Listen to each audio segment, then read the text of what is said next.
Hello बच्चों, आज का ये जो पॉलिटिकल साइंस है क्लास 12, ठीक है ना। जितने भी बच्चे एग्जाम 2023 में देने वाले हैं वो इस वीडियो को जरूर ध्यान दें। पहला मेरा प्रश्न ये है कि भारत ने बांग्लादेश मुक्ति युद्ध में कब हस्तक्षेप किया था। तो ऐसा है कि 16 दिसंबर 1971 को बांग्लादेश बना था, ठीक है ना। दिसंबर 1971 भारत की पाकिस्तान पर इस ऐतिहासिक जीत को ना विजय दिवस के रूप में मनाया जाता है। इसलिए इस प्रश्न का जो राइट आंसर होना चाहिए वो सी होना चाहिए, ठीक है। अब हम चलते हैं प्रश्न संख्या दूसरे की तरफ। मेरा जो दूसरा प्रश्न है कि सार्क, ठीक है, सार्क का 8वां सदस्य देश कौन है।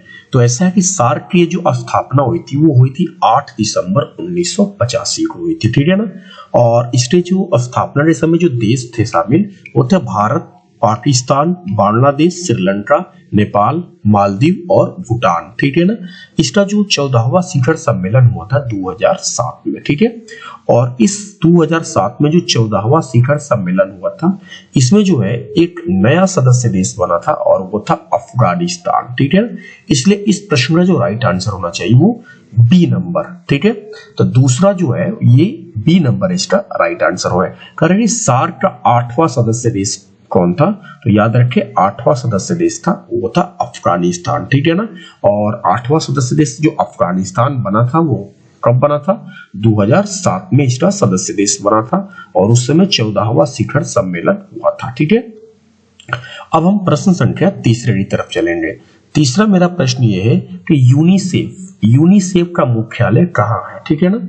तो यह संयुक्त राष्ट्र संघ की एक एजेंसी है जो दुनिया भर में बच्चों की हेल्थ, एजुकेशन और वेलफेयर के लिए की गई थी, यूनिसेफ की, ठीक है ना।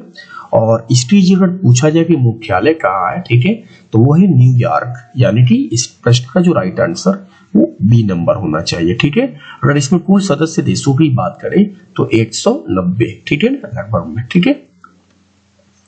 अब हम प्रश्न संख्या 4 की तरफ चलेंगे। प्रश्न संख्या 4 मेरा ये है कि किस पृथ्वी सम्मेलन ने पर्यावरण को विश्व राजनीति के केंद्र में ला दिया था, ठीक है।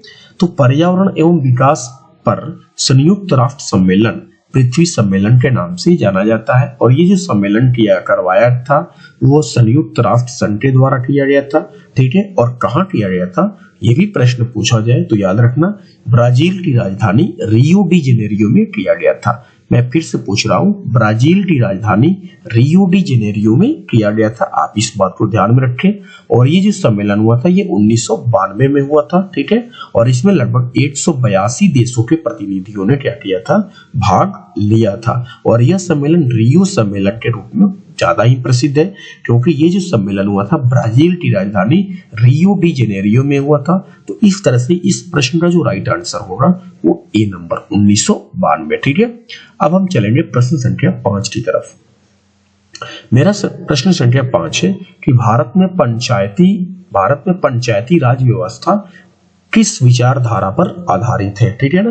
तो भारत में पंचायती राज व्यवस्था जो है वो गांधी दर्शन की विचारधारा पर आधारित है। इसलिए इस प्रश्न का जो राइट आंसर होना चाहिए वो ए नंबर होना चाहिए, ठीक है। अब हम चलेंगे प्रश्न संख्या 6 नंबर। और मेरा 6 नंबर प्रश्न ये है कि वार्सा संधि किस देश का सैनिक गुट था, ठीक है ना। तो जरा ध्यान से मेरी बात को सुने आप। नाटो के जवाब में, ठीक है, नाटो जो कि पश्चिमी देशों के द्वारा ये बनाया गया संगठन था यानी अमेरिका। तो नाटो के जवाब में क्या हुआ था कि सोवियत संघ के नेतृत्व में 1955 में, ठीक है ना, 1955 में वार्सा संधि की गई थी। वार्सा संधि 1955। इसका मुख्य काम था कि नाटो में शामिल देशों का यूरोप में मुकाबला करना था और ये सोवियत संघ के नेतृत्व में बनाई गई थी। इसलिए इस प्रश्न का जो राइट आंसर ए नंबर होना चाहिए, ठीक है। अब हम चलेंगे प्रश्न संख्या 7 की तरफ कि मई 1945 में, ठीक है, मई 1945 में राइक्सटैग बिल्डिंग जो कि कहाँ है, तो ये जर्मनी की राजधानी बर्लिन में, ठीक है, पर जिस देश के सैनिकों ने झंडा फहराया था उसका नाम क्या था, ठीक है। तो ऐसा है कि द्वितीय विश्व युद्ध कब हुआ था, मुझे एक चीज बताइए कि द्वितीय विश्व युद्ध की समाप्ति कब हुई थी। तो 1945 में, ठीक है। और शुरुआत कब हुआ था, तो 1939 में। तो ऐसा कि द्वितीय विश्व युद्ध के समाप्ति के साथ ही अमेरिका और सोवियत संघ के बीच शीत युद्ध जो है, यानी कि महाशक्ति बनने की जो होड़ है ना, वो जारी रहा, ठीक है। और जर्मनी की राजधानी बर्लिन में क्या हुआ कि सोवियत संघ के जो सैनिकों ने क्या किया था, राइखस्टैग बिल्डिंग पर मई 1945 में, मई का महीना था, 1945 का साल था, मई 1945 में झंडा फहराया था। यानी इस प्रश्न का जो राइट आंसर वो ए नंबर होना चाहिए, ठीक है। अब हम चलेंगे प्रश्न संख्या 8 की तरफ, ठीक है। तो 8 नंबर मेरा प्रश्न ये है कि सोवियत अर्थव्यवस्था की प्रकृति के बारे में निम्नलिखित में से कौन सा कथन गलत है। यहां पर ध्यान देना, तो गलत पूछा है। वैसे आपको मैं बता दूं कि अमेरिका और सोवियत संघ में विचारधाराओं की लड़ाई थी, ठीक है ना। और अमेरिका जो है पूंजीवाद का समर्थक था और सोवियत संघ समाजवाद का समर्थक था, ठीक है। तो चले देखते हैं कौन गलत है। तो सोवियत अर्थव्यवस्था में समाजवादी प्रभावी विचारधारा थी, तो ये तो सही है। उत्पादन के साधनों पर राज्य का यानी स्वामित्व यानी कि नियंत्रण था, तो राज्य का मतलब सरकार का, ये भी सही है, ठीक है, क्योंकि हमको सोवियत अर्थव्यवस्था के बारे में बताना है, ठीक है ना। जनता को आर्थिक आजादी थी, ये गलत है, क्योंकि ये जो है ना, ये पूंजीवाद में होता है, ठीक है ना। तो अर्थव्यवस्था के हर पहलू पर नियोजन और नियंत्रण राज्य करता था, ये भी सही है। तो मेरा जो राइट आंसर होना चाहिए वो सी नंबर होना चाहिए, ठीक है बच्चे। अब हम चलेंगे प्रश्न संख्या 9 की तरफ। चले 9 नंबर मेरा प्रश्न ये है कि सोवियत संघ का विघटन का क्या परिणाम हुआ था, ठीक है। तो ऐसा है कि अमेरिका और सोवियत संघ के बीच जो है ना 1945 से लेकर 1991 तक शीत युद्ध जारी रहा, ठीक है ना। 25 दिसंबर 1991 को सोवियत संघ क्या हो जाता है, टूट जाता है। इससे दूसरी दुनिया, अर्थात दूसरी दुनिया किसे कहते हैं, सोवियत संघ। तो सोवियत संघ का क्या हो गया था, अंत हो गया था। तो इसलिए हम कहेंगे कि इसमें से दूसरी दुनिया जो था ना, यानी कि सोवियत संघ क्या हो गया, का अंत हो गया था, ठीक है। अब मेरा जो प्रश्न है 10 नंबर मेरा प्रश्न रहता है कि 1917 में रूस में समाजवादी राज्य की स्थापना किसने की थी, ठीक है। तो 1917 में लेनिन ने रूसी क्रांति की अगुवाई की थी, आपने पढ़ा होगा, जिसने देश को तत्कालीन जार शासक, रूस के शासक को जार कहा जाता था, उससे मुक्त कराया था। और ये रूसी क्रांति के हीरो माने जाते हैं। कौन भाई, लेनिन, ठीक है ना। इनको व्लादिमीर लेनिन के नाम से भी जाना जाता है, पूरा नाम अगर बोले तो व्लादिमीर लेनिन, ठीक है। चले अगला मेरा प्रश्न है कि भारत और पाकिस्तान के बीच ताशकंद का जो समझौता कराने में किस सोवियत नेता ने महत्वपूर्ण भूमिका निभाई थी। तो पहले बात ये जान जाओ कि ताशकंद समझौता किनके बीच हुआ था, तो ये हुआ था भारत और प्लस पाकिस्तान, ठीक है। दूसरी चीज कब हुआ था, तो ये हुआ था 10 जनवरी 1966, ठीक है। और इस समझौते के अनुसार यह तय हुआ कि भारत और पाकिस्तान अपनी शक्ति का प्रयोग नहीं करेंगे और अपने झगड़े को शांतिपूर्ण ढंग से तय करेंगे। भारत की ओर से कौन था, तो शास्त्री जी थे, और पाकिस्तान की ओर से कौन था, तो अयूब खान थे, ठीक है ना। और ये समझौता रूस के ताशकंद में हुआ था, इसलिए से ताशकंद समझौता भी कहा जा गया था। और इसकी जो मध्यस्थता जो कराई गई थी, जो अगुवाई कराया था, वो थे सोवियत संघ के राष्ट्रपति कोसिगिन, ठीक है। याद रखना बच्चे, हमसे यही प्रश्न पूछा है, कह रहा है कि किस सोवियत नेता ने महत्वपूर्ण भूमिका निभाई थी, तो कोसिगिन, ठीक है। चलो मुझे पूरा विश्वास है कि आपको समझ में आ रहा होगा। अब हम प्रश्न संख्या 12 की तरफ चलेंगे कि 12 नंबर मेरा प्रश्न ये है कि 1975 में यूरोप में सुरक्षा व सहयोग सम्मेलन कहाँ हुआ था, ठीक है। तो ऐसा है कि ये जो सम्मेलन हुआ था, ये फिनलैंड की राजधानी हेलसिंकी में हुआ था। अगर ये प्रश्न पूछा जाए कि फिनलैंड की राजधानी कौन है, तो हेलसिंकी। और 1975 में यूरोप में सुरक्षा व सहयोग सम्मेलन जो हुआ था वो हेलसिंकी में ही हुआ था, जो कि फिनलैंड की राजधानी है, ठीक है ना। अगर ये प्रश्न पूछा जाए कि इंग्लैंड की राजधानी कौन है बच्चे, तो आप बताएंगे लंदन है। अगर ये प्रश्न पूछा जाए कि फ्रांस की राजधानी कौन है, तो पेरिस है। और अगर ये प्रश्न पूछा जाए कि रूस की राजधानी कौन है, तो आपका आंसर होना चाहिए मॉस्को है, ठीक है।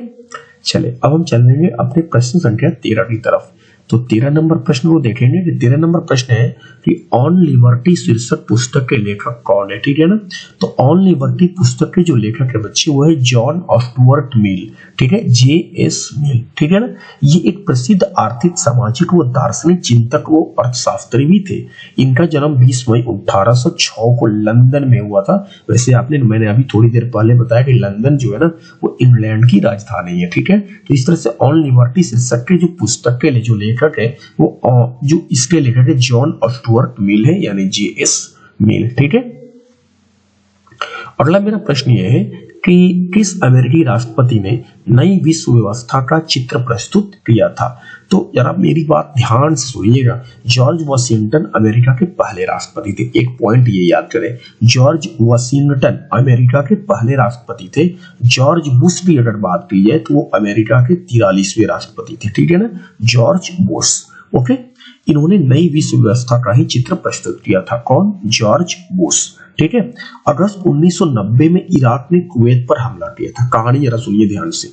अगस्त 1990 में इराक ने कुवैत पर क्या किया था? हमला किया था। इराक को समझाने की कोशिश की गई थी लेकिन वो कोशिश बेकार रही, ठीक है ना।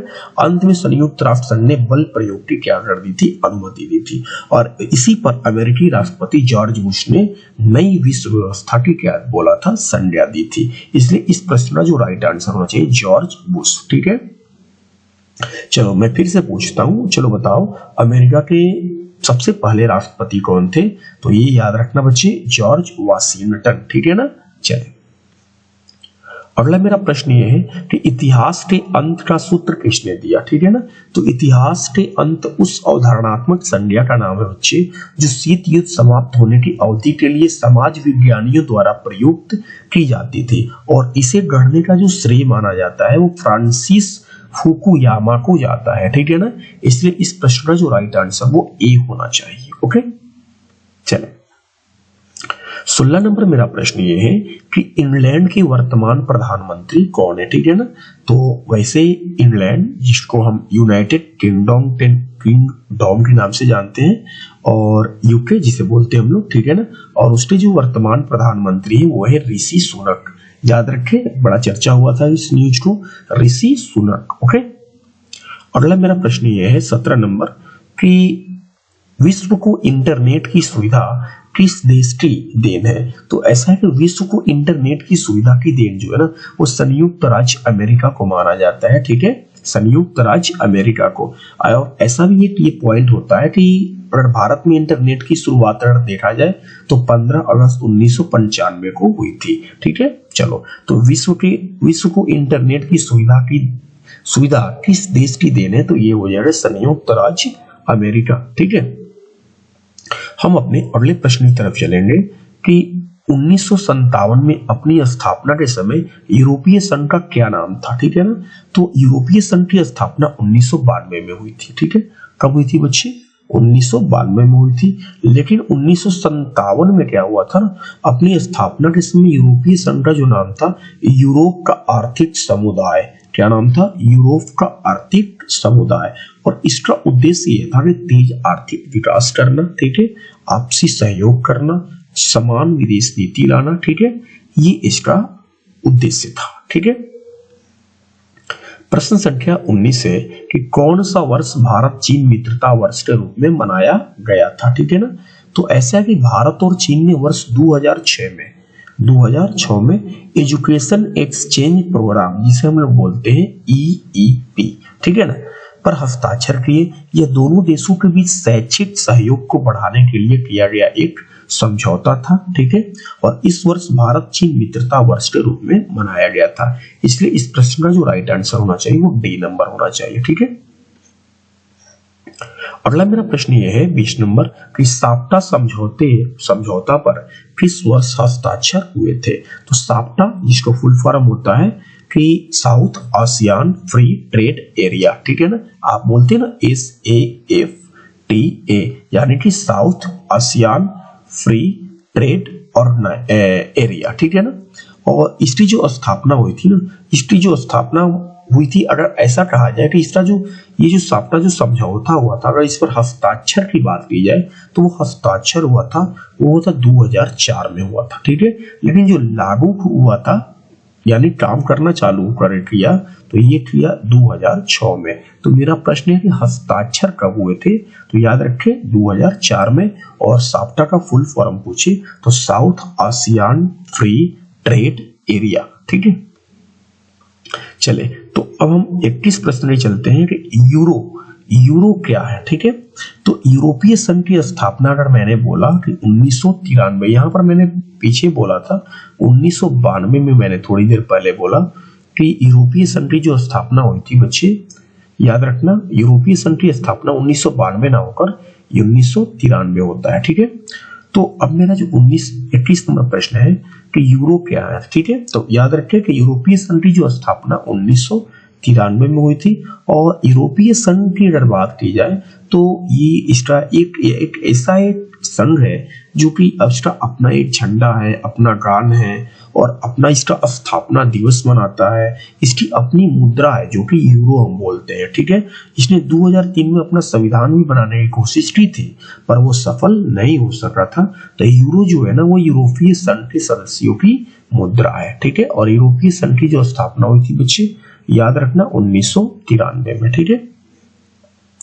अगला मेरा प्रश्न यह है कि निम्नलिखित में से कौन एक देश नहीं है, तो म्यांमार, भारत, हांगकांग, चीन।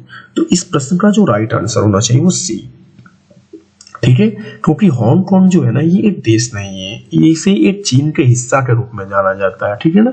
म्यांमार, भारत, चीन ये जो है एक देश है। अगला मेरा प्रश्न ये है कि राष्ट्रीय पंचायत किस देश की संसद है, तो राष्ट्रीय पंचायत नेपाल की संसद को कहा जाता है। इसलिए इस प्रश्न का जो राइट आंसर होना चाहिए वो नेपाल होना चाहिए। नेपाल की राजधानी क्या है, तो नेपाल की राजधानी काठमांडू है। बांग्लादेश की राजधानी भी याद रखे बच्चे ढाका है, ठीक है ना। अगर भूटान की राजधानी पूछे तो थिम्फू, याद रखें थिम्फू, है ना। और पाकिस्तान की राजधानी पूछे इस्लामाबाद है। और नेपाल की राजधानी पूछे तो काठमांडू। आप इन सब चीजों को जरूर याद रखें। तो राष्ट्रीय पंचायत किस देश की संसद को कहा जाता है, तो नेपाल, ठीक है। अगला मेरा प्रश्न यह है कि किस देश में संविधानवाद की पावनता से बार बार खिलवाड़ किया जाता है, ठीक है ना। तो 14 अगस्त 1947 को आपने पढ़ा है पहले भी कि 14 अगस्त 1947 को पाकिस्तान एक अलग देश के रूप में बना था। और वैसे आप जानते हैं कि 14 अगस्त को पाकिस्तान अपना स्वतंत्रता दिवस मनाता है, ठीक है। पाकिस्तान में शुरू से ही जमींदार, भूस्वामी और सेना का क्या रहा, दबदबा रहा है। इसलिए पाकिस्तान में कभी लोकतंत्र तो कभी सैन्य तंत्र रहा है। इसलिए हम कह सकते हैं कि पाकिस्तान में संविधानवाद की पावनता से बार बार खिलवाड़ किया जाता है। इसलिए इस प्रश्न का जो राइट आंसर होना चाहिए वो बी नंबर होना चाहिए, ओके। अब हम चलेंगे प्रश्न संख्या 25 की तरफ।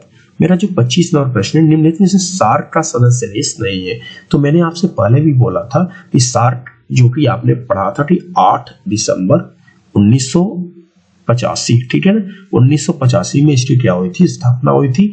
और इसके जो संस्थापक देशों की बात की जाए तो भारत, पाकिस्तान, बांग्लादेश, श्रीलंका, नेपाल, मालदीव और भूटान होता है। जो कि अब 14वें शिखर सम्मेलन जो 2007 में हुआ था बच्चे, तो उस समय अफगानिस्तान भी इसका सदस्य देश बना था। तो भारत तो है, पाकिस्तान भी है, श्रीलंका भी है। और पूछा कि कौन नहीं है, तो इंडोनेशिया, यानी कि इसका राइट आंसर डी नंबर होना चाहिए, ओके। अब हम चलेंगे प्रश्न संख्या 26 की तरफ। और मेरा 26 नंबर प्रश्न क्या कहता है कि भारत और बांग्लादेश, ठीक है ना, भारत और बांग्लादेश के बीच फरक्का समझौता पर हस्ताक्षर कब हुए थे, ठीक है ना। तो ऐसा है कि भारत और बांग्लादेश के बीच फरक्का डैम के जल बंटवारे को लेकर 12 दिसंबर, ठीक है ना, 12 दिसंबर 1996 में एक समझौता हुआ था, ठीक है ना। और इसमें भारत की ओर से एच.डी. देवेगौड़ा थे और बांग्लादेश की ओर से शेख हसीना, ठीक है ना। इसे फरक्का समझौता कहा गया था और ये हुआ था 1996 में, ठीक है ना। याद रखें फरक्का डैम के जेल बंटवारे को लेकर ये 12 दिसंबर 1996 को एक समझौता हुआ था भारत और बांग्लादेश के बीच, ओके। तो इस तरह से मेरा प्रश्न का जो राइट आंसर होना चाहिए वो सी होना चाहिए। अगला मेरा 27 नंबर प्रश्न ये है कि अंतरराष्ट्रीय शांति, अंतरराष्ट्रीय, ठीक है ना, शांति एवं सुरक्षा बनाए रखने हेतु 1920 में, ये ध्यान देना, 1920 में किस संगठन, ठीक है ना, किस संगठन की स्थापना हुई थी। ओके, तो ऐसा है कि राष्ट्र संघ की स्थापना जो हुई थी ना, वो 10 जनवरी 1920 में हुई थी, राष्ट्र संघ, ठीक है ना। अब थोड़ी सी कहानी मेरे से सुन लीजिए। इसकी स्थापना का उद्देश्य ये था कि द्वितीय विश्व युद्ध को रोकना था, लेकिन क्या हुआ, द्वितीय विश्व युद्ध हो गया जो कि 1939 से 45 तक चला था, इसलिए जो है राष्ट्र संघ जो था वो इसको फेल हो गया और राष्ट्र संघ की जगह पर तो 1945 में संयुक्त राष्ट्र संघ की क्या की गई थी, स्थापना की गई थी। तो मेरा प्रश्न है कि 1920 में किस संगठन की स्थापना हुई थी, तो वो हुई थी राष्ट्र संघ की हुई थी। ओके, अब हमारा जो है अगला प्रश्न ये है कि दक्षेस में कितने देश हैं, ठीक है, दक्षेस का मतलब सार्क। तो मैं आपसे बार बार बोल रहा हूं कि इसकी स्थापना 8 दिसंबर 1985 में हुई थी। ओके, और इसके जो सदस्य देशों की बात करते हैं तो भारत, ध्यान से सुनिए, भारत, पाकिस्तान, बांग्लादेश, श्रीलंका, नेपाल, मालदीव और भूटान, ठीक है ना। और अप्रैल 2007 में 14वें शिखर सम्मेलन में इसका 8वां सदस्य देश अफगानिस्तान भी बना था। तो इस तरह से 8 कुल सदस्य देश हैं। अगर ये पूछे कि इसका मुख्यालय कहाँ है तो आप बताएंगे काठमांडू, जो कि नेपाल, ठीक है, नेपाल की राजधानी कहाँ है, काठमांडू। ओके, अगला मेरा प्रश्न ये है कि संयुक्त राष्ट्र संघ के प्रथम एशियाई महासचिव कौन थे, ठीक है ना। तो संयुक्त राष्ट्र संघ की बात कर दी जाए तो थोड़ी सी हम याद कर लेते हैं कि संयुक्त राष्ट्र संघ की जो स्थापना हुई थी 24 अक्टूबर 1945, 24 अक्टूबर 1945 को हुई थी। ओके, और इसका उद्देश्य था तीसरे विश्व युद्ध को रोकना था। और यूथांड, मैं फिर से बोल रहा हूं, यूथांड 1961 से लेकर, ठीक है, और 1971 तक संयुक्त राष्ट्र संघ के तीसरे महासचिव के पद पर सेवा की, ठीक है ना। और ये प्रथम एशियाई महासचिव थे, इसलिए इस प्रश्न का जो राइट आंसर बी नंबर होना चाहिए, ठीक है। अगला मेरा प्रश्न ये है कि संयुक्त राष्ट्र संघ के महासचिव, ओके, तो संयुक्त राष्ट्र संघ के वर्तमान महासचिव जो है ना, वो है एंटोनियो गुटेरेस, यानी कि बी नंबर इसका राइट आंसर होना चाहिए, जो पुर्तगाल के हैं। इन्होंने 1 जनवरी 2017 को अपना कार्यकाल संभाला है। और संयुक्त राष्ट्र संघ की स्थापना पूछा जाए तो 24 अक्टूबर 1945 को हुई थी, ठीक है ना। चले, अगला मेरा प्रश्न ये है 31 नंबर कि विश्व श्रम संगठन, फिर से मैं बोल रहा हूं, विश्व श्रम संगठन का मुख्यालय अवस्थित है। तो याद रखें बच्चे कि विश्व श्रम संगठन का जो मुख्यालय है ना, वो स्विट्जरलैंड के जिनेवा में स्थित है, ठीक है ना।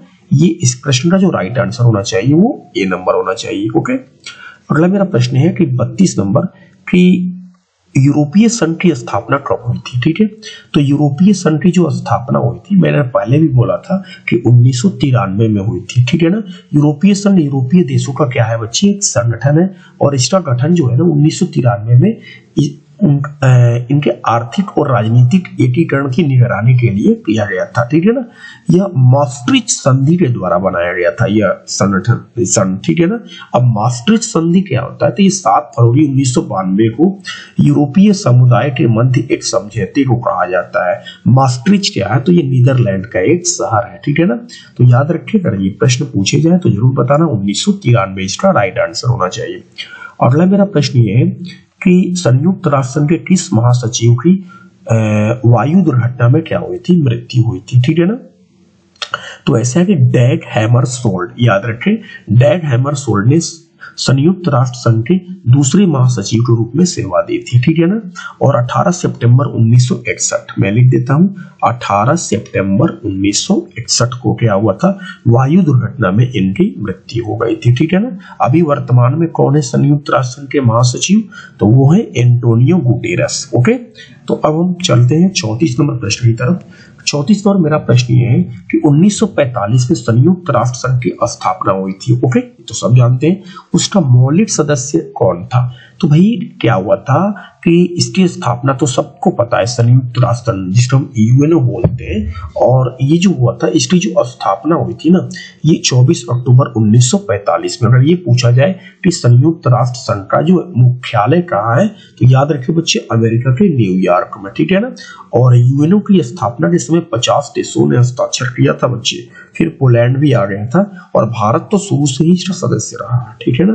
तो इसलिए इस प्रश्न का जो राइट आंसर होना चाहिए वो डी नंबर यानी कि भारत। ओके, वर्तमान समय में अगर बात की जाए तो इसमें लगभग देशों की बात की जाए तो लगभग 193 देशों की बात की जाती है। ओके, अगला मेरा प्रश्न ये है कि संयुक्त राष्ट्र संघ का सबसे बड़ा अंग कौन सा है। ठीक है, एक बार मैं फिर से आपको दिमाग में बैठा दूं कि संयुक्त राष्ट्र संघ जिसकी स्थापना 24 अक्टूबर 1945 में हुई थी। ओके, और इसके संयुक्त राष्ट्र संघ के 6 अंग हैं जिसमें हम बोलते हैं महासभा, सुरक्षा परिषद, ओके, सचिवालय, आर्थिक व सामाजिक परिषद, अंतर्राष्ट्रीय न्यायालय, प्रन्यास परिषद। लेकिन इसमें जो सबसे बड़ा अंग की बात की जाती है तो वो है आपका महासभा। याद रखिए बच्चे, महासभा। इसलिए इस प्रश्न का जो राइट आंसर होना चाहिए वो बी नंबर होना चाहिए। ओके, अगला प्रश्न ये है कि 1974 ईस्वी में भारत ने अपना पहला परमाणु परीक्षण कहाँ किया था। ठीक है ना, तो भारत का पहला परमाणु परीक्षण 18 मई 1974 को राजस्थान के पोखरण में हुआ था। इसलिए इस प्रश्न का जो राइट आंसर होना चाहिए वो ए नंबर होना चाहिए। ठीक है ना, और इस समय देश की प्रधानमंत्री पूछेगी कौन था ना, तो बता दीजिए ना, इंदिरा गांधी। क्या था? इंदिरा गांधी। और इस ऑपरेशन का एक कोड नाम रखा गया था स्माइलिंग बुद्धा। ये भी याद रखिए, क्या रखा गया था बच्चे? स्माइलिंग बुद्धा। और यह सफल परमाणु परीक्षण सेना के टॉप अधिकारियों की निगरानी में किया गया था। ओके, अब हम चलेंगे प्रश्न संख्या 37 की तरफ कि किस संधि ने परमाणु परीक्षणों को पूर्णतया वर्जित किया। ठीक है, तो आपको पता होगा व्यापक परीक्षण प्रतिबंध संधि। ठीक है ना, व्यापक परीक्षण प्रतिबंध संधि, सीटीपीटी के नाम से भी जानते हैं, जिसको हम लोग बोलते हैं कॉम्प्रिहेंसिव टेस्ट बैन ट्रीटी। और ये संधि 24 सितंबर 1996 को अस्तित्व में आई थी और ये सभी प्रकार के परमाणु परीक्षणों पर पूर्ण प्रतिबंध लगाती है। ठीक है, भारत और पाकिस्तान आदि देशों ने आपने पढ़ा भी होगा कि सीटीपीटी पर अब तक हस्ताक्षर नहीं किए हैं। ओके, अगला प्रश्न है कि कोरिया की लड़ाई रोकने हेतु संयुक्त राष्ट्र संघ को सुरक्षा परिषद ने किस व्यवस्था का आह्वान किया था। ठीक है ना, तो संयुक्त राष्ट्र संघ यूएनओ इसका गठन 24 अक्टूबर 1945 को तीसरा विश्व युद्ध रोकने तथा आपसी मतभेद को दूर करने के लिए बनाया गया था। अमेरिका और कोरिया के आपसी मतभेद को देखते हुए क्या हुआ कि संयुक्त राष्ट्र संघ को सुरक्षा परिषद ने सामूहिक सुरक्षा का आह्वान किया था। ठीक है ना, और क्योंकि दोनों परमाणु संपन्न देश हैं, इससे स्थिति और भयावह होने का क्या है? खतरा है। ठीक है ना, इसलिए इस प्रश्न का जो राइट आंसर होना चाहिए कि कोरिया की लड़ाई रोकने हेतु संयुक्त राष्ट्र सुरक्षा परिषद ने किस व्यवस्था का आह्वान किया था, तो ये हम कहेंगे सामूहिक सुरक्षा। यानी कि इस प्रश्न का जो राइट आंसर होना चाहिए टी नंबर। ओके, अब मेरा प्रश्न यह है 39 के निम्नलिखित में कौन नाटो का एक सदस्य देश नहीं है। ठीक है ना, तो नाटो जो है ना, ये आपने पढ़ा होगा उत्तर अटलांटिक संधि संगठन जिसे बोलते हैं, और इसकी स्थापना 1949 में हुई थी। और संयुक्त राज्य अमेरिका और पश्चिमी देशों का ये गठबंधन है, ये भी याद रखें। और संस्थापक देशों की बात की जाए तो 12 है और इसका मुख्यालय जो है ना वो बेल्जियम की राजधानी ब्रसेल्स में है। और वर्तमान में अगर देशों की बात की जाए ना तो वो 30 है। ठीक है ना, और भारत जो है ना ये नाटो का सदस्य देश नहीं है, इसलिए हमारा जो राइट आंसर होना चाहिए वो भारत होना चाहिए। ओके, अब हम चलेंगे प्रश्न संख्या 40 की तरफ। मेघा पाटेकर। ओके, मेघा पाटेकर का नाम किस आंदोलन से जुड़ा है? सारे बच्चे जानते हैं कि 1989 मेघा पाटेकर द्वारा लाए गए नर्मदा बचाओ आंदोलन ने सरदार सरोवर परियोजना और इससे विस्थापित लोगों के पुनर्वास की नीतियों के क्रियान्वयन की कमियों को उजागर किया था। ठीक है ना, और विरोध किया था ना कि नर्मदा नदी पर सरदार सरोवर बांध के निर्माण को लेकर किया गया था। ये सब चीजें बता सकते हैं आप। और संस्थापक की बात की जाए तो मेघा पाटेकर है। ठीक है ना, जो कि सामाजिक कार्यकर्ता, ये कोई नेता वोता नहीं थी, सामाजिक कार्यकर्ता थी। और इनका उद्देश्य था कि बांध निर्माण स्थल से लोगों के विस्थापन को रोकना। ठीक है ना, इसलिए हम इस प्रश्न का जो राइट आंसर करेंगे नर्मदा बचाओ आंदोलन। ओके, अगला है कि 1992 के शिखर पृथ्वी शिखर सम्मेलन को निश्चित किया गया था, ठीक है ना। तो मैं एक बार फिर से आपको याद दिला दूं कि संयुक्त राष्ट्र संघ द्वारा पृथ्वी सम्मेलन ब्राजील की राजधानी रियो डी जेनेरियो में 1992 में हुआ था। आपको पहले भी पता होगा, मैंने पहले भी बताया था। और यह सम्मेलन रियो सम्मेलन के रूप में बहुत ही ज्यादा प्रसिद्ध है और इसका उद्देश्य पृथ्वी की जैव विविधता को रक्षा के लिए था। तो इस तरह के निश्चित किया गया तो सभी राज्य साझी संपदा का शोषण कर सकते। ये शोषण जो है ना, ये एक नकारात्मक शब्द, ये गलत है। पर्यावरण की सुरक्षा का दायित्व तो मात्र संयुक्त राष्ट्र पर है, ये भी गलत है भाई। केवल संयुक्त राष्ट्र, बाकी देश क्या करेंगे भाई? सभी राज्य पर्यावरण के प्रदूषण को रोके और जैव विविधता को बनाए रखे, ये बिल्कुल सही है, ठीक है। एजेंडा 21 का पालन करना राज्यों की स्वेच्छा पर है, गलत आंसर, स्वेच्छा पर नहीं है, ठीक है ना। वैसे एजेंडा अगर पूछे एजेंडा 21 क्या है ना, तो इसका उद्देश्य वैश्विक सतत विकास को प्राप्त करना है। यह वैश्विक सहयोग के माध्यम से पर्यावरणीय में क्षति, गरीबी, रोग से निपटने का एक एजेंडा है बच्चे, ठीक है ना। अब हम बात करते हैं अपने प्रश्न संख्या 42 की तरफ कि 42 नंबर मेरा प्रश्न क्या रहता है, अभी देख लेते हैं कि 1992 का पृथ्वी, ठीक है, यहाँ पर थोड़ा सा मिस्टेक हो गया, पृथ्वी शिखर सम्मेलन हुआ जिसका आयोजन तो संयुक्त राज्य अमेरिका ने करवाया था, सिंपल, ठीक है। चले अब हम चलेंगे अपने प्रश्न संख्या 43 की तरफ कि विश्व पर्यावरण दिवस कब मनाते हैं। सारे बच्चों को पता होगा कि विश्व पर्यावरण दिवस हम लोग कब मनाते हैं, ठीक है ना। तो विश्व पर्यावरण दिवस प्रतिवर्ष 5 जून को मनाया जाता है बच्चे, 5 जून को मनाया जाता है विश्व पर्यावरण दिवस, ओके। इसका उद्देश्य क्या है, तो पर्यावरण के महत्व को समझना और समझाना, ये इसका क्या है, उद्देश्य है, ठीक है ना। और पर्यावरण दिवस को हम लोग इको डे या वर्ल्ड एनवायरनमेंट डे के नाम से भी जानते हैं। तो इसलिए इस प्रश्न का जो आंसर होना चाहिए 5 जून, ओके। तो यानी कि 5 जून को मनाया जाता है। तो हम किसी न किसी, यहाँ पर कोई 5 मई है तो यहाँ पर क्या कर लेते हैं, जून कर लेते हैं, क्योंकि यहाँ पर भी मई, यहाँ पर भी मई, तो एक में जून कर लेते हैं। विश्व पर्यावरण दिवस जो होता है बच्चे, वो 5 जो है ना, वो जून को मनाया जाता है, ठीक है, 5 जून, ठीक है। चले अब हम चलते हैं अपने 44वें प्रश्न की तरफ। गिरमिटिया किसे कहा जाता है, ओके। तो ऐसा है कि गिरमिट शब्द जो है ना, अंग्रेजी के एग्रीमेंट या सॉरी, यहाँ पर एग्रीमेंट बोलेंगे, ठीक है ना। एग्रीमेंट शब्द का अपभ्रंश बताया जाता है, ठीक है ना। पहले क्या होता था ना कि पहले कागज पर अंगूठे का निशान लगवाकर हर साल हजारों मजदूरों को अन्य देशों में भेजा जाता था और इस दस्तावेज को मजदूर हो चाहे मालिक हो गिरमिट कहते थे। और इसी दस्तावेज के आधार पर जो मजदूर है वो गिरमिटिया कहलाने लगे, ठीक है ना। तो गिरमिटिया का मतलब होता है कि अनुबंधित मजदूर, यानी कि कागज तैयार करना, अंगूठे का निशान लगाना, ठीक है ना। तो ये सब चीजें अनुबंधित होता है, यानी कि आप बोल सकते हो बंधुआ मजदूर, ओके। अगला मेरा प्रश्न ये है कि पहले विश्व बाजार के रूप में कौन सा शहर उभर कर आया था, ठीक है ना। तो पहले विश्व बाजार के रूप में जो शहर आया था बच्चे, वो आया था अलेक्जेंड्रिया शहर उभर कर आया था। अलेक्जेंड्रिया को सिकंदरिया के नाम से भी जानते हैं और ये मिस्र का दूसरा सबसे बड़ा शहर है, ठीक है ना। अगर बात करें तो यह देश का सबसे बड़ी समुद्री बंदरगाह है, जहां मिस्र की लगभग 80% आयात और निर्यात कार्य क्या होता है, संपन्न होता है। यह मिस्र का एक औद्योगिक केंद्र के रूप में भी प्रसिद्ध है, ठीक है ना, याद रखेंगे आप इसे। अगला मेरा प्रश्न है कि 46 नंबर कि आर्थिक संकट या मंदी के कारण यूरोप में कौन सी नई शासन प्रणाली का उदय हुआ था, ठीक है ना। तो ऐसा है कि आर्थिक मंदी या संकट क्या होता है कि अर्थव्यवस्था में आने वाली वैसी स्थिति है जब कृषि, उद्योग तथा व्यापार का विकास अवरुद्ध हो जाता है, ठीक है ना। लाखों लोग बेरोजगारी की स्थिति में आ जाते हैं बच्चे। बैंक और कंपनियों का तो दिवालियापन निकल जाता है। वस्तु और मुद्रा दोनों की बाजार में कोई कीमत ही नहीं रह जाती है, ठीक है ना। आर्थिक मंदी के कारण यूरोप में फासीवाद और नाजीवाद शासन का क्या हुआ था, उदय हुआ था। इसलिए हम इस प्रश्न का जो राइट आंसर बोलेंगे सी नंबर, ओके। 47 नंबर है कि कॉर्न लॉ, ठीक है। कॉर्न लॉ किस देश का कानून था, ठीक है। तो 18वीं शताब्दी के अंतिम दशकों में क्या हुआ था कि ब्रिटेन की जनसंख्या में तेजी से वृद्धि हुई और इस वृद्धि के कारण शहर और उद्योग फैलने लगे थे। परिणाम स्वरूप क्या हुआ कि कृषि भूमि में कमी आने लगी।